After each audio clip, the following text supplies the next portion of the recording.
Conductor வந்தார். Ticket கேட்கவும் ticket எடுக்கிறக்கா ரூபா எடுத்தேன். அதுக்கு பக்கத்தில் நீ கோவிக்கிறான்டா.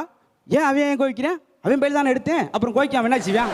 இப்போ இது ஒரு வசனமா? இதை நம்ம உட்காந்து கேட்கணுமான்னு.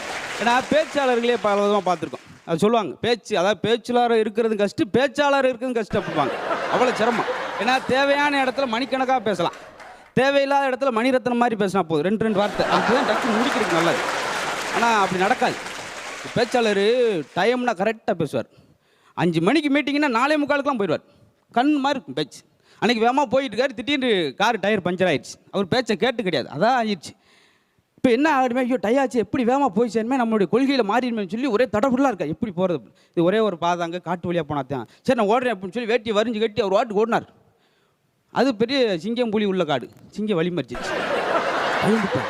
ஐயா நான் பேச்சாளர் பேச போனேன், நான் 1 வருஷமாக பட்டினியாக கிடைக்கேன், உன்னைய விட்டு நான் என்ன